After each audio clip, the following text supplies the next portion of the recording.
G'day, welcome back. In today's episode, we are going to be digging into the US invasion of Venezuela, the 2-hour war that took Maduro and his wife from the comfort of their beds back to New York, and the reaction that has followed from the left specifically. We're going to dig into the Royal Commission and the 60 athletes who have called for it to happen. And finally, we're going to end on a lighter note, but also a serious note, as we dig into Sushi Mango and their second theft in the course of the last 6 months. All that and more on the Mark Pirotta Show. 5, 4, 3, 2, 1, 0. Blaster! Welcome to the Mark Pirotta Show. Before we dig into the main news topics, let's have a look at what's happened over the course of the last week at a broader scale. Energy policy disputes and grid reliability are of top concern in Australia as of the last week. Ongoing federal and state arguments over energy pricing, reliability, and transition timelines, with renewed scrutiny over subsidies and contracts, have been linked to major industrial users. This comes amidst major changes as it comes to the Australian grid, specifically around our introduction of AI, as we mentioned in an earlier episode. ChatGPT will be launching a brand new office space and warehouse in Sydney. This is going to take an exorbitant amount of energy that Australia currently does not have. It is part of the reason why we have also seen a 20% tax in the physical sense, being placed upon all gas companies on the eastern bloc of Australia as of this year. Cost of living relief debates are continuing over whether targeted relief is easing household pressure or masking structural inflation crises. I'll make that one very simple. It is masking them. It has recently been announced that the average household will be spending between $2,000 and $3,000 more dollars over the course of the next year, simply on groceries and everyday expenses. In the meantime, the government has decided that the best way to ease cost is to guarantee something that has effectively already been guaranteed. That is to say that they've given 3 days of free childcare, taking mothers and or fathers out of the home away from their children for a guaranteed 3 days a week. Now, you might say this is an incredible step by the government. However, they're using your taxpayer dollars, not on things that will make Australia money, mind you, but on things that will take from the middle class and give to those, yes, who need, but just simply give back the money in the form of go and work, make more taxes, stay away from your kids so we can indoctrinate them. It is masking real problems with promises of financial support in a way that will never actually support families. On the global stage, Russia and Ukrainian battlefields and diplomacy has shifted. This comes amidst an accusation coming from Vladimir Putin that Ukraine and Vladimir Zelensky have bombed his home in Russia. Now, prior to this, it seemed as though tensions had been reducing and there was a peace deal that could have potentially been on the table.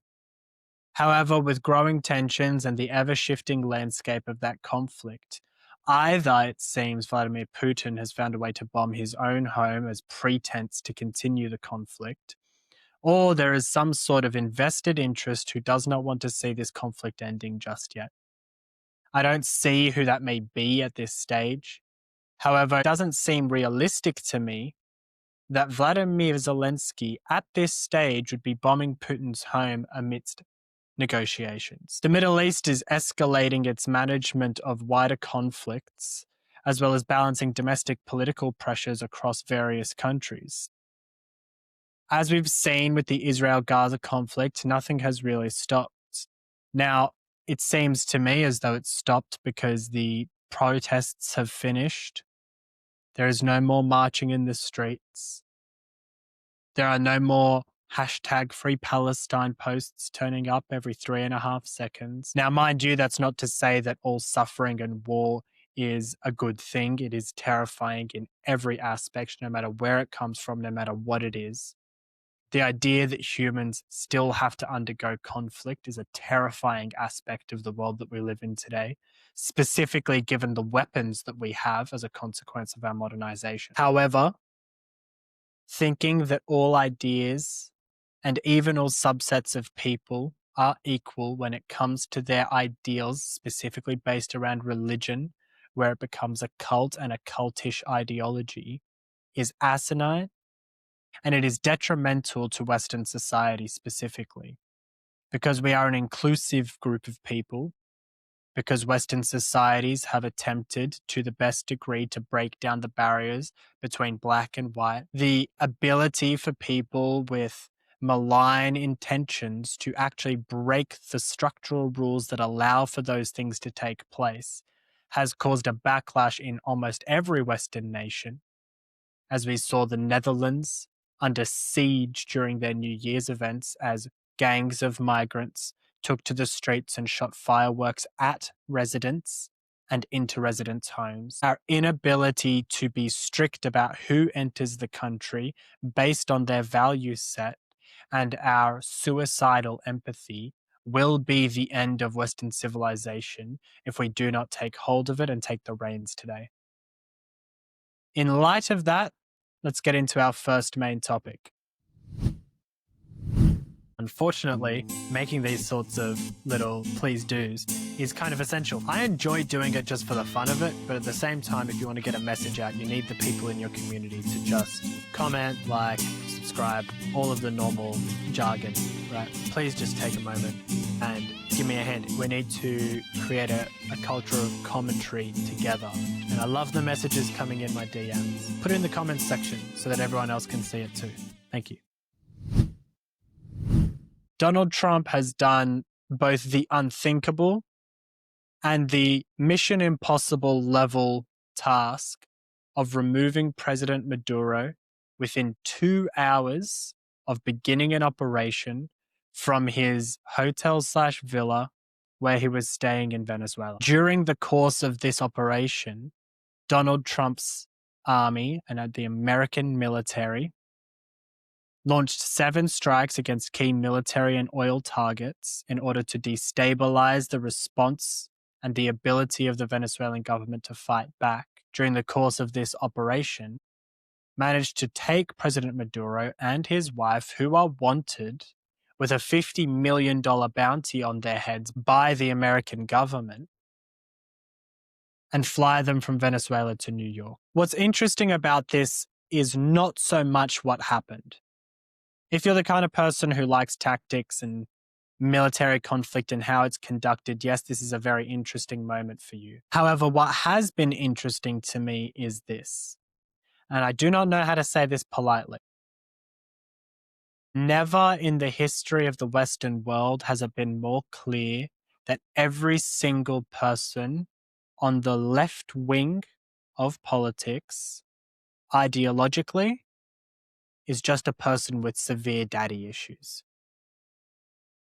I would not have imagined a day that we would head into something as good, quite simply good as this, and still see protests in the streets and people trying to delegitimize the actions of Donald Trump when it came to removing a legitimate dictator from power in Venezuela. We are not speaking about someone who had a legitimate claim to government. We are not speaking about someone who, even though he didn't have a legitimate claim to government, was doing good by his people.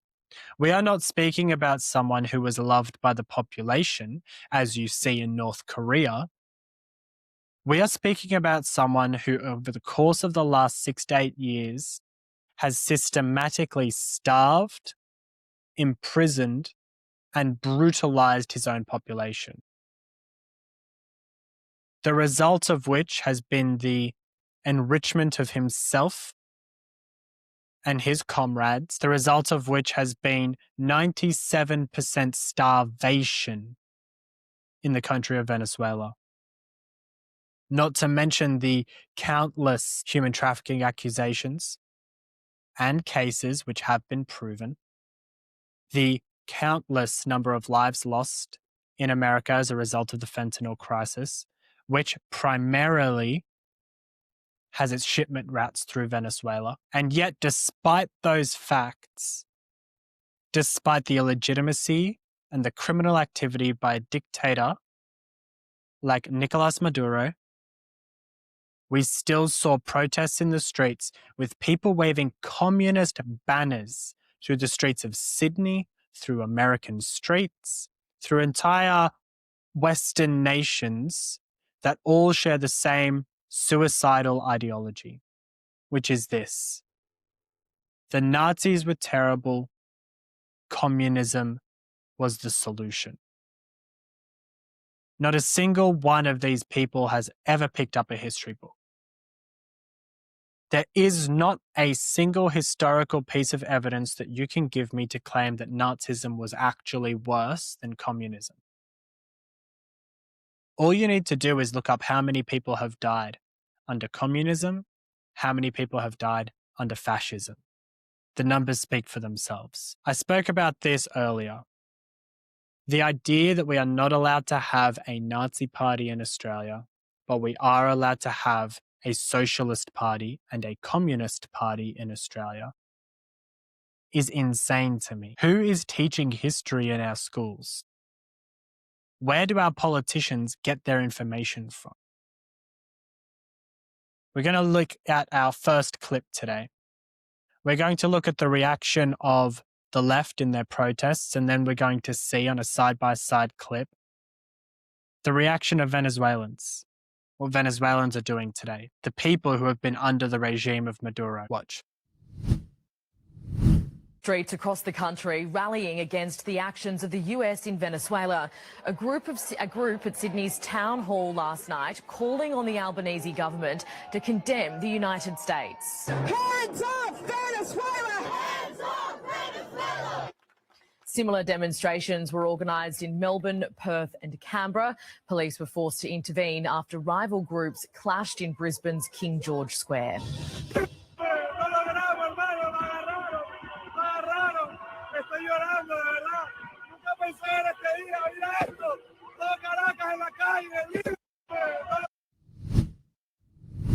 Just look at the disparity there. Who are they trying to free? Donald Trump already freed them. Venezuelans have been calling for this for years. Just so you understand how this actually works, Nicolás Maduro was classed as a threat to US national security in 2015. Not by Donald Trump, but by Barack Obama. That designation as a threat to America isn't just some wishy-washy words in the same way that Australia's press releases are wishy-washy words. That is actually a designation, a legal designation. That creates a legal case. That legal case was continued under Joe Biden's tenure.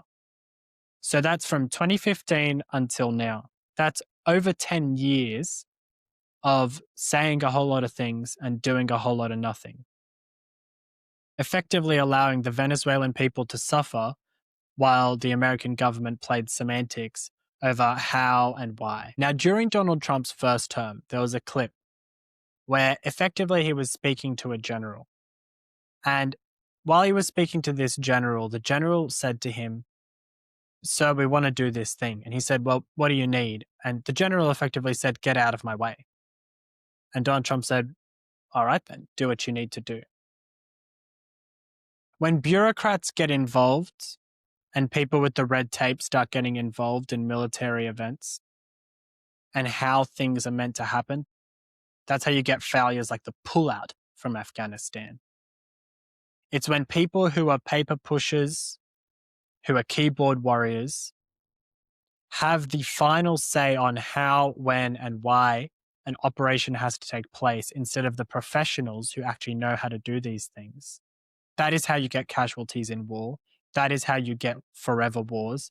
That is how you get mass death across the board. Now, no one will ever say that the Iraq war was a success. No one will ever say that Afghanistan was a success. However, you cannot sit here and pretend as though what Donald Trump just achieved through his military was not one of the greatest feats of warfare in human history. We had the 10-day war. We had the 6-day war. And now we've had the 2-hour war. Now, there are several South American nations who are rallying around Venezuela at this time. One of the largest ones being Cuba and the other one being Colombia. Now, much of Cuba's economy is dependent on Venezuela because they provide security support. 20 Cuban security guards were killed during the raid. These security guards were posted to protect Nicolás Maduro, and Colombia funnels all of its drugs, which it makes most of the drugs, funnels most of those drugs directly through Venezuela and their shipping routes through to America, which have been blown to smithereens over the course of the last month or so. Now, mind you, Venezuela is also a very deep ally with the likes of China, Russia, and Iran. We are also seeing mass uprisings in Iran at the moment. The Chinese government had personnel on the ground who had just met with Nicolás Maduro on the day of the capture. This was a 2-hour operation, which likely changed the course of history. It's one of those moments that you think to yourself, what had happened if this hadn't happened? And it's one of the things that you can never get credit for. It's very easy to be in politics and to garner support from the opposition side because you can point to all the failures of your opponent.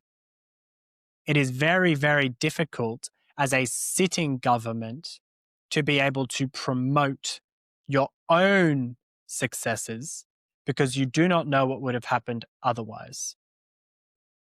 For example, if Donald Trump's tax cuts had not gone into place under the One Big Beautiful Bill, could things have been worse economically? If Donald Trump had not done this, if he had not done this raid, could things have been worse? If Donald Trump had not struck Iran's nuclear facilities, could they actually have dropped a dirty bomb? You do not know. It's very easy to be reactionary. Can you be preemptive and do it in a way that garners more support than it does vitriol? We're going to finish off this segment with one more clip. This clip is from specifically one of the most unintelligent human beings that we have here in Australia. Now, David Shoebridge has come up on the show several times in the past.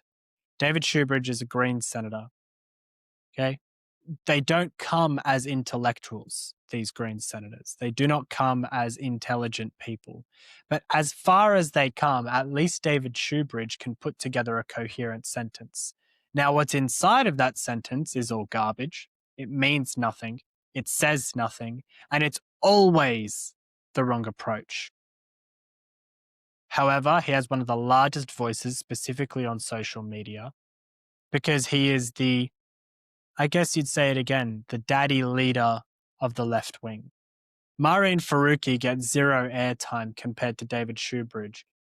But David Shoebridge is the faux father for all of these left-wing ideologues who somehow need to have a man to look for while hating men. We just saw there as these people protested in the streets for a dictator. And mind you, several of these people, and likely all of them, if, let's say most, just to be courteous, were likely at the No Kings rally.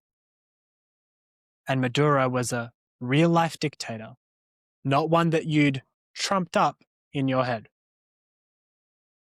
Let's listen to David Shoebridge and his take on this and see if we can garner any form of intelligence from his view. States' attack on Venezuela, the kidnapping of its president, is a gross breach of international law. And Australia needs to speak out as a middle country, a middle power that has an interest in an international rules-based order. The United States under Donald Trump has now engaged in repeated gross breaches of international law. This attack on Venezuela is illegal. And unless Australia and like-minded countries speak out, it emboldens these kinds of actions. If the United States can launch an attack like this, can kidnap the leader of another country, and can do so without any consequences, well, that will embolden tyrants and dictators around the world and take us on a dystopian and dangerous path. There must be consequences for this action. Right now, Australia should be fundamentally reassessing its relationship with the United States, which was meant to be based on shared values and a shared belief in an international rules-based order.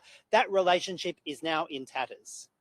Australia needs to be removing US bases from our soil, removing US troops from our country, and ending the dangerous gamble of AUKUS, which seeks to tie us to Donald Trump and the next US president, not for years, but for decades. There were three major things that he said in that you sit there and you say, you cannot be serious. Number one, Australia is a middle country. How far have we fallen since World War I and World War II that we can be called a middle country? How far have we fallen since Vietnam to be called a middle country?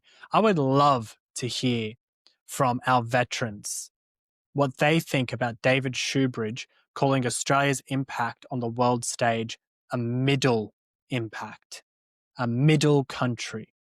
That's what he just called all of our troops. Just a cog in the wheel. Just a little bolt in the much larger project. Australia has had a major influence across the globe, not for the last 20 or 30 years, you're right, because we have fallen into a state of managed decline. But we ought not be labeling ourselves as a middle country. What now? We're not a first world nation? Are we a second world nation? Is that why we are bringing people in from the third world? Is that why we are refusing to embolden our own population to have more and more of their own children? The second thing that he said there, that this is going to embolden other dictators to do the same thing. Now, language is important. The way that he spins these words in order to make it seem as though Donald Trump was the dictatorial power, when we know for a fact that Nicolás Maduro was the dictator. If you were the dictator of North Korea right now, if you were a dictator across the globe, what do you think it is that you would garner from this? Nicolás Maduro, your ally, friends with Russia, friends with China, friends with Iran, likely friends with North Korea. No one really knows who's actually friends with them. Do you think they're sitting in their rooms right now thinking, I'm very safe?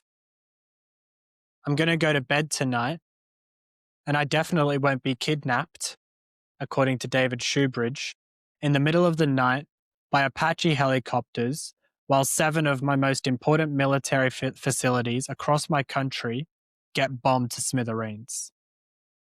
How do you think these people are actually feeling? I'd be nervous. Imagine going to bed. You go to bed, a nice, easy evening. It was a Friday night heading into a Saturday morning, fast asleep in your bed, in your PJs, and all of a sudden it's, Mr. President, you've got to come with us.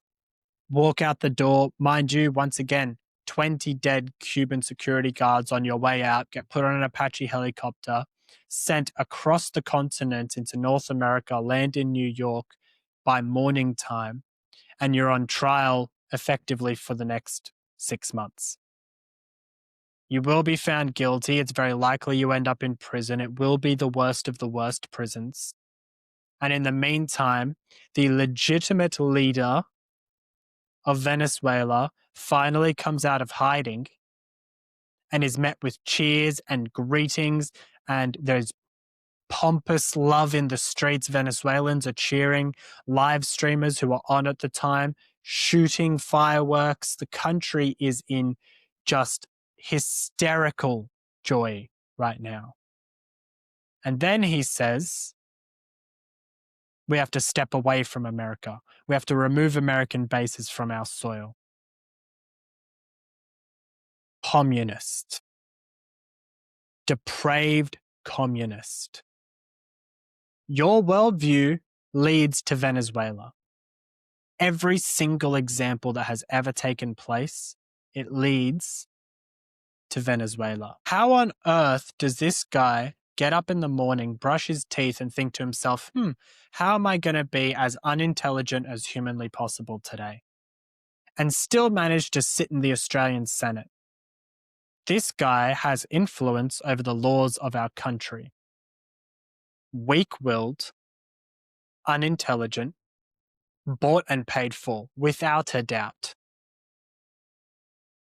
And a communist to boot. These left-wing ideologues have such deep-rooted daddy issues that they would rather love and praise an abusive, terroristic, drug-loving dictator than sit there and back the man who just freed an entire nation in 2 hours. Let's get into two more storylines. Pretty interesting stuff. Albanese is still digging his heels in at this stage when it comes to the Royal Commission. And this is what Dawn Fraser had to say. I once made a comment about going back to where you come from. Well, listen to me. If you don't love this country, abide by our laws, and you think it's okay to insult our people and bring harm to this great country and its citizens, then yes, you should leave, because no one has the right to go to anyone's home to bring hate and disrespect. If you want to live in peace and harmony and abide by our rules, then anyone is welcome. Many years ago, I competed for this country, and every time I stood on that dais and listened to my national anthem and saw my country's flag being raised up, nothing made me more proud than to do it for my country. The country I have never stopped loving or fighting for. And when I see people with such disrespect burning our flag that I competed under, that soldiers fought under, and many that lost their lives under, you can be damn sure I will speak up, because these people don't deserve to live in this great country, because to live in this country is a privilege for me and everyone else that calls Australia home. We don't want the haters, we don't deserve the haters, and we won't tolerate the haters. I will stand with anyone that loves my country, that respects my country, that wants to see my country prosper. I will also call out people that have done the wrong thing and who have not stood up for this great country. And to you, Anthony Albanese, Tony Burke, Penny Wong, come down off your high horse and stop trying to run for cover. If the Jewish community is calling for a royal commissioner, then do the right thing by this community, and that has suffered enough. This is not about the spineless and weak.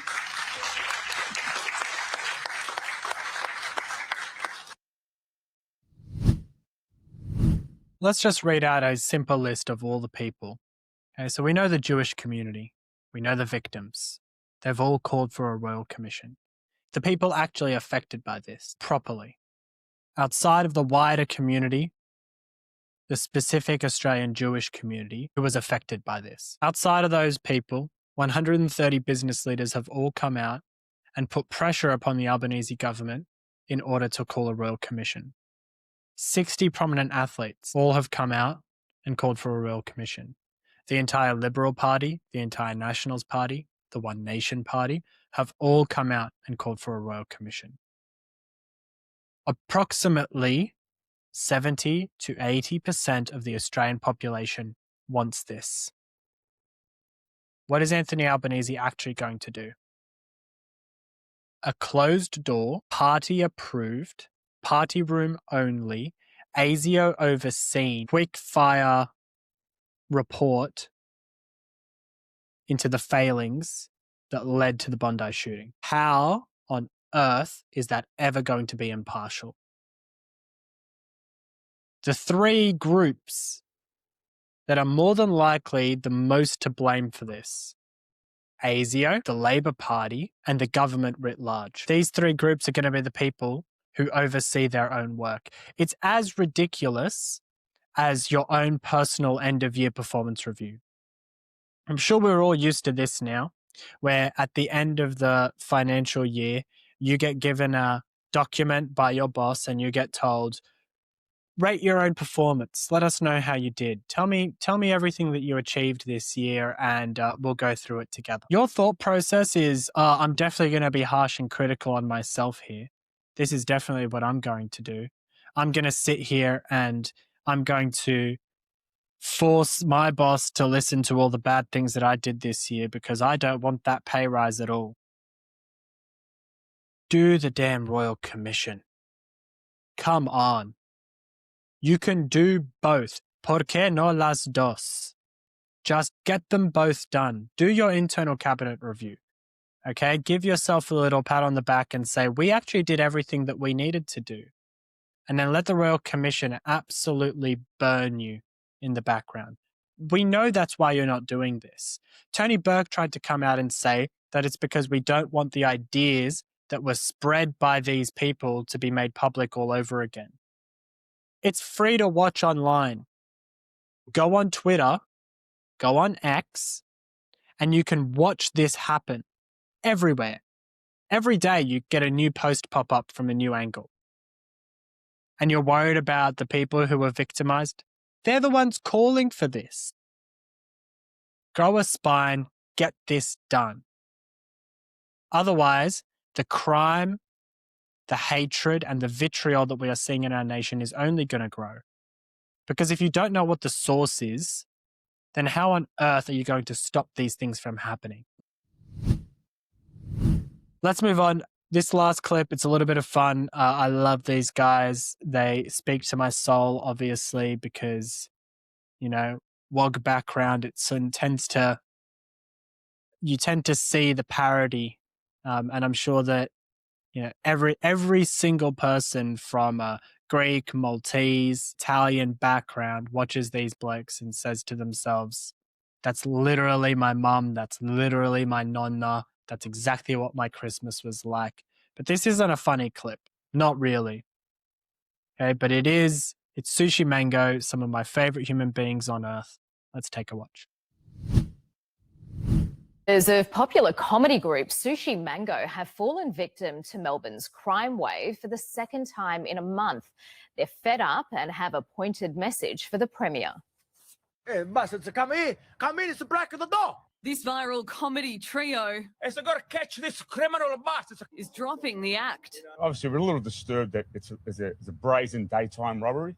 At 7 last night, this man tried the door of Sushi Mango's Carlton office, coming back a second time to smash his way in, but making off with nothing. We're Italians. We don't hide our cash anywhere that's obvious. It's Sushi Mango's second taste of Melbourne crime after a woman stole groceries from Joe Salantieri's front door in December. I think with what's going on at the moment, especially with all the home invasions and so forth, everyone's feeling a little bit unsafe. This morning, their 3 million Instagram followers were charged with the task of finding the man in grey as the group took aim at the state government. Bring some stronger penalties down, scare these people who are scaring the community. We're doing everything we can to make sure that everyday Victorians, law-abiding Victorians, feel safe. Maybe if they knew that there was a harsher penalty at stake, that it deterred them from doing this kind of stuff. The strengthening the bail laws is a start, so it's good. Police are investigating last night's crime, but they'll let this shameless plug slide. Johnny Vincent Sam's does the best pasta in town. Jacqueline Stanley, You can't steal our sauce. 7 News. They are next level good. Next level good. I mean, I think they're doing live shows at the moment as well. Go out and buy some tickets for these guys, give them some support. But the issue is this. Everyone is calling for change. Everyone. The problem is the same one that I mentioned earlier. You do not know what a good policy and a bad policy is until you see the fruits. And so when Trump bombs Venezuela and steals their president, okay, their fake dictator president, when he does that, you don't know what would have happened otherwise. Let's just say Trump does this, okay? How many lives have been saved from fentanyl overdoses as a result? How many innocent Venezuelans who simply want political change have been saved from being executed by Maduro? You do not know. And because the evidence is not visceral because it never happens, it's very, very hard to point to the success and the justification of your mission. Stricter crime laws when it comes to things that are considered in today's world soft crimes. Theft, petty theft, break and enter. The things that people do get bail for. How fair is it that we allow those things to happen in order to ensure that we give criminals their legal rights? The rights that have been built over the course of the last 30 to 40 years in order to appease left-wing lobbies. How many lives would have been saved if people actually had guns? You do not know. Now, there are popularized numbers that go around speaking about gun deaths and how many people have not been killed by guns as a consequence of the gun laws in Australia. Thing with that number is this. The majority of the people who die by gun deaths every year, both pre and post the gun restrictions in Australia, have always been suicide. How many lives would have been saved on Bondi Beach if we'd had better gun laws that allowed good citizens to own weaponry? Would the police have been outgunned if every 10th citizen on that beach had a weapon? How nice are our laws of inclusion that allow people to come from every country on earth with a filled out form and a citizenship test, which is now fast tracked? How many lives would have been saved as a consequence of those sorts of people not coming in? How many tax dollars even would have been saved as a consequence of those people not coming in? How many less issues would we have? How much less crime would we have as a general rule of thumb? You don't know. Only time will tell. Let's see how Venezuela's GDP goes. Let's see how their economy blooms or tanks as a consequence of this. Let's have a look and see, once this is all said and done, where the chips lie. But one thing is for sure. If Sushi Mango, some of the funniest blokes on earth, are having to come out and do news conferences to speak to the level of crime that is happening inside of Victoria, then Victorians need to start waking up and make sure they get themselves to the ballot and vote for the right people in the next election. This can't be allowed to continue. Soft on crime policies do not work. There are simply good people and bad people. Can people change? Yes, they can. Should the general population take that risk as a consequence of not wanting to be too harsh? No. At the end of the day, this is what a low testosterone, high feminized society looks like.